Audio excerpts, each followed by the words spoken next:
Hello students, कैसे हैं आप लोग। आई होप आप सब अच्छे होंगे। तो स्वागत है आपका मेरे यूट्यूब चैनल मैथ्स बाय देव पंडित पर। इस चैनल पर मैं आपको सिखाने वाला हूं क्लास 9 से क्लास 12 तक गणित के सारे टॉपिक बहुत ही आसान और बेसिक तरीके से। तो आज की वीडियो में हम बात करेंगे कि रूट 2 को एक अपरिमेय संख्या क्यों कहते हैं, यानी क्यों रूट 2 को पी अपॉन क्यों के रूप में नहीं लिख सकते। इस वीडियो में मैं आपको नोटबुक स्टाइल में सॉल्यूशन दूंगा और आगे आपके लिए डिजिटल बोर्ड का अरेंज किया जाएगा। अगर आपको वीडियो अच्छा लगे तो वीडियो को लाइक, शेयर और सब्सक्राइब जरूर करिए।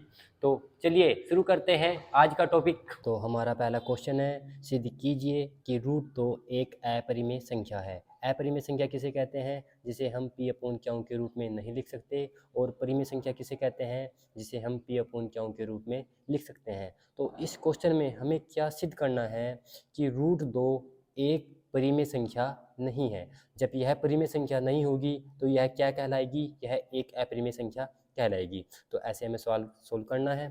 तो शुरू करते हैं। सबसे पहले माना रूट 2 एक परिमेय संख्या है तथा इस रूट 2 का सरल रूप मान लेते हैं। माना रूट 2 इक्वल पी अपॉन क्यों। क्योंकि हर एक संख्या का सरल रूप होता है, तो रूट 2 का सरल रूप क्या हो गया? पी अपॉन क्यों। जहाँ पी और क्यों दो सह अभाज्य संख्या हैं, सह अभाज्य संख्या है और क्यों नॉट इक्वल 0। सह अभाज्य संख्या किसे कहते हैं? जिनका में से एक होता है, यानी कि जिनमें एक के अतिरिक्त कुछ भी कॉमन ना हो, उन्हें सह अभाज्य संख्या कहा जाता है। और यहाँ पर क्यों का मान 0 के इक्वल नहीं रखना। तो अब आगे क्या करते हैं? दोनों पक्षों का वर्ग करने पर, रूट हटाने के लिए दोनों पक्षों का हम वर्ग कर देंगे। दोनों पक्षों का वर्ग करने पर, तो दोनों पक्षों का वर्ग कर दो, रूट 2 का स्क्वायर और इधर क्या हो गया? पी अपॉन क्यों का स्क्वायर। तो इससे हमें क्या मिलता है? रूट 2 का वर्ग करेंगे तो 2 मिलेगा और इधर पी अपॉन क्यों का वर्ग करेंगे तो पी स्क्वायर अपॉन क्यों स्क्वायर। आगे क्यों स्क्वायर को इधर ले जाएंगे तो क्या मिलेगा? 2 इंटू क्यों स्क्वायर इक्वल पी स्क्वायर। अब 2 क्यों स्क्वायर का एक फैक्टर 2 है, तो इसका मतलब 2 क्यों स्क्वायर 2 से विभाज्य है और पी स्क्वायर 2 क्यों स्क्वायर के इक्वल है, तो पी स्क्वायर भी 2 से विभाज्य होगा। तो अतः पी स्क्वायर 2 से विभाज्य है।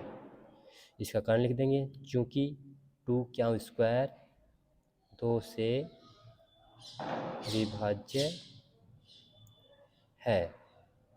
अच्छा, अब जब पी स्क्वायर 2 से विभाज्य है तो पी भी 2 से विभाज्य होगा, पी भी 2 से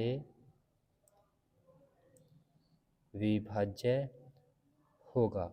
यह हमने प्रमेय 1 में पढ़ा है कि अगर किसी पूर्णांक का स्क्वायर दूसरे पूर्णांक से विभाज्य होता है तो उस वह पूर्णांक भी उस दूसरे पूर्णांक से विभाज्य होगा। यह कौन कहता है? प्रमेय 1।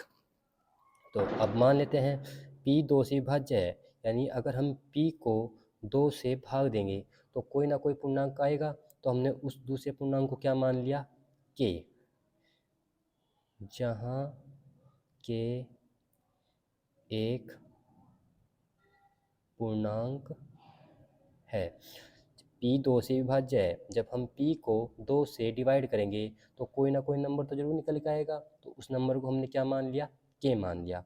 तो इसे आगे सोल्व करते हैं तो p इक्वल क्या हो गया? 2 इंटू k।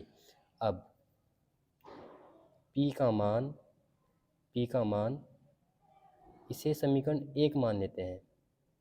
तो क्या करते हैं, p का मान समीकरण 1 में रखने पर, p का मान समीकरण 1 में रख दो। समीकरण 1 क्या थी, 2 क्याउ स्क्वायर अपोन, यहाँ p स्क्वायर था तो p की जगह हमने क्या लिख दिया, 2 इंटू के, और p स्क्वायर था तो इसका भी क्या हो गया, स्क्वायर।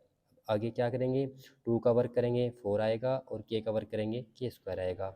ये एज इट इज रहेगा।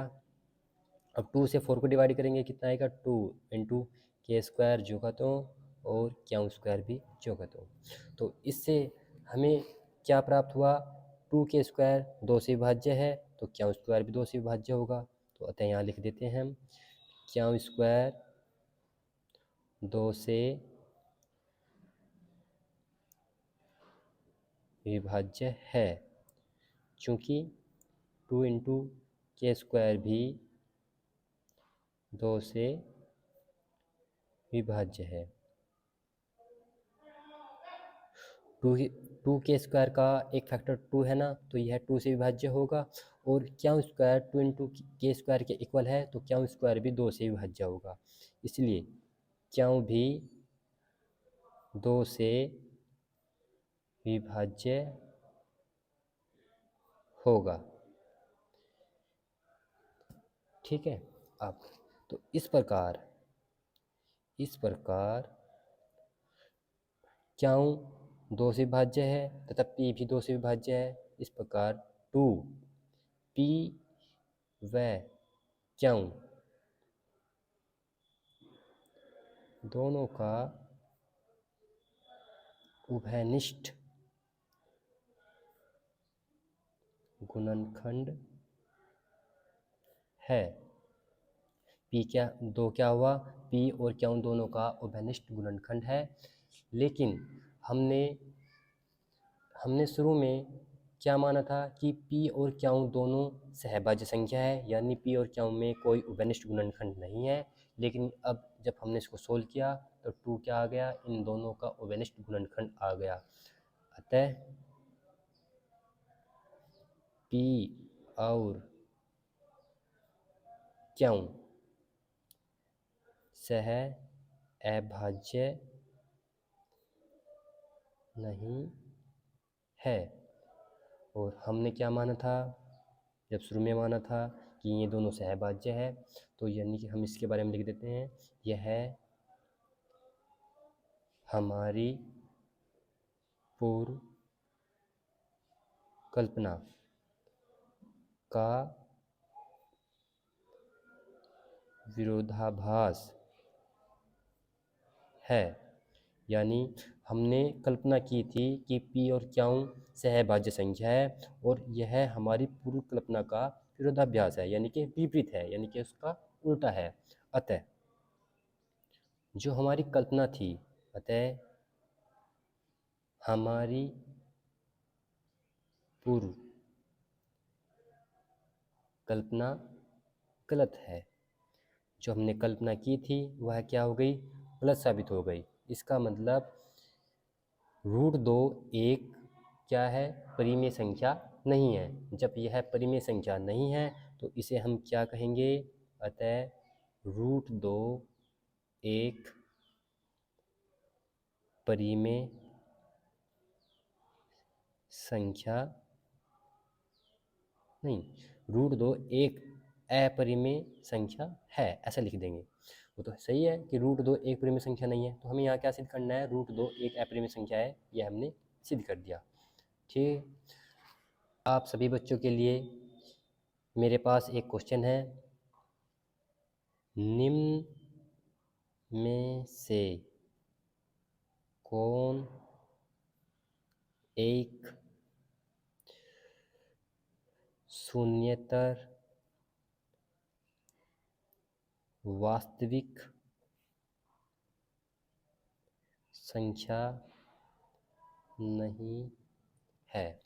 पहला ऑप्शन आपके पास 0, दूसरा ऑप्शन आपके पास पाई, तीसरा ऑप्शन आपके पास √2 और फोर्थ ऑप्शन आपके पास 3। अगर इसका आंसर आपको पता है तो कमेंट में ज़रूर बताना।